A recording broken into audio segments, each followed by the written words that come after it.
Hi మమ్మ, నేను మీ షెఫీ MBA చూశారుగా. ఇంత బేకారగంతో ముచ్చట్లు పెట్టినా. ఇంకొక హైలైట్ ఏంటంటే మన వెంపలకి సముద్రం వచ్చింది. చూడండి ఎంత బాగా కనిపిస్తుందో పక్కనే. ఒక్క రోజైనా టైంకి డ్యూటీకి పోదాం అనుకుంటే ఏదో ఒక ఇబ్బంది. చిన్నపాటి వర్షానికి చూడండి వెంపల్లి మొత్తం ఎట్లా అయిపోయిందో. అది మరి మన వెంపల్లిలో డ్రైనేజ్ల పరిస్థితి, మన రోడ్ల పరిస్థితి.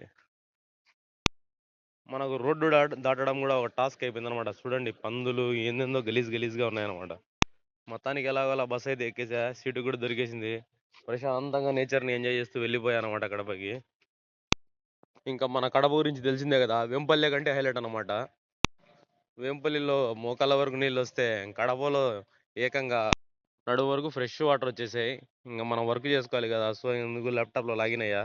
కొద్దిసేపు అలా అలా వర్క్ చేసుకుని టైం పాస్ చేసేసి రిటర్న్ అయిపోయా అనమాట. చూడండి ఈ లొకేషన్ ఎక్కడో మన కడప వాళ్ళంతా ట్యాగ్ చేసి పిన్ చేయండి మమ్మ. అలానే మన ఇన్స్టాగ్రామ్ని ఫాలో అవ్వండి, యూట్యూబ్ ఛానల్ కూడా లైక్ చేసి సబ్స్క్రైబ్ చేసుకోండి.